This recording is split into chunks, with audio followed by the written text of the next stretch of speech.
Nestled in a small county in Georgia named for the famous British radical John Wilkes, the Kettle Creek Battlefield commemorates a 1779 skirmish with fewer than 200 casualties and only about 50 fatalities. So why do we choose to remember such an obscure site? Why was the site preserved as a national battlefield in 2018?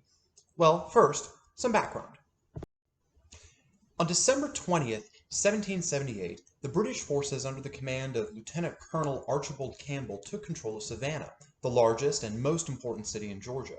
Within the next few weeks, Campbell would move up the coastline and then inland to seize Augusta, giving the British control over eastern Georgia and leading to Campbell's quick rise to Major General in 1781.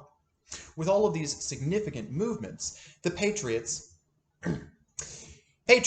were demoralized to say the least.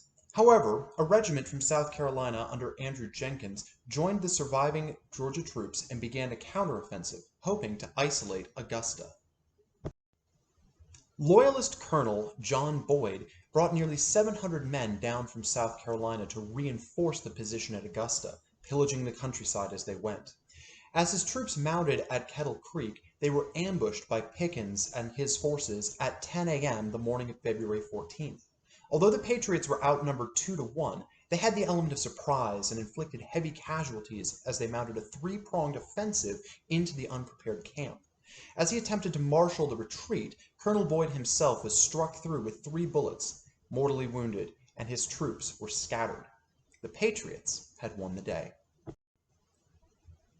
The loss of over 170 soldiers, including their commanders, left the British unable to reinforce Augusta, and so Colonel Campbell was forced to make the decision to abandon the site and retreat to Savannah. This has been called the greatest Patriot victory in Georgia during the Revolutionary War. It has also been called the only Patriot victory in Georgia during the Revolutionary War. So what's the significance? Well, in the 1920s, historian Otis Ashmore celebrated the victory as a testament to the celerity of the Patriots' movements and their heroic and tireless spirit. However, he is quick to note that with their subsequent defeat at Brier Creek a mere 17 days later, the British held their position and the war continued for years. From this perspective, Kettle Creek is only an isolated story of heroism in a protracted war that was not won by Georgia.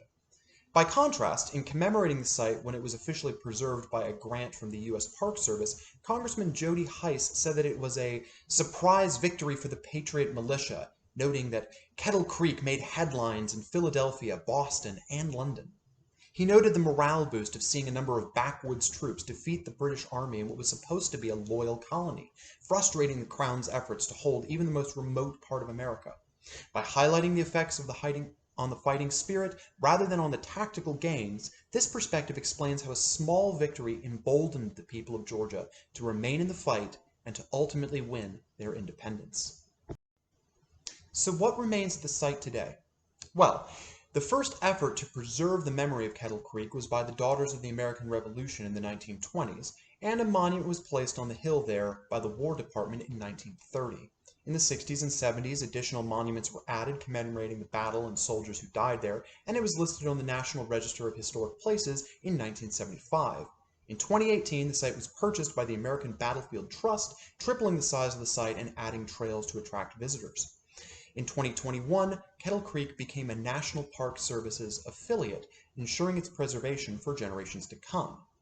However, because all the markers were added in the 20th century, forensic archaeological investigation was needed in order to learn more about the battlefield, especially the location of graves. An initial survey was done in 2008, and just this year, 2023, a multidisciplinary team published their findings after a thorough investigation of the site. Cadaver dogs were used to sweep for human remains, and then ground-penetrating radar was used to search for evidence of burial sites. Those sites were later probed and had soil samples taken to search for evidence of human DNA. Using these techniques, they've been able to identify 24 potential grave sites, many of which tested positive for human DNA, although no human remains were recovered. This could indicate rapid decomposition in the acidic soil, or it could indicate a field burial that was done, and the remains were later moved by the family. So why visit this battlefield? Well, just standing on a site can serve as a powerful reminder of important events of the past. Though it is less iconic than Breed's Hill or Yorktown, Kettle Creek is still an important local reminder of the struggles of Americans in Georgia during our fight for independence. The site might not have the original artifacts to tell a complete story, but for students or any kind of visitor, the site of a real campground where centuries ago a surprise attack turned back the British and inspired the patriots might just inspire appreciation of our history and our freedom.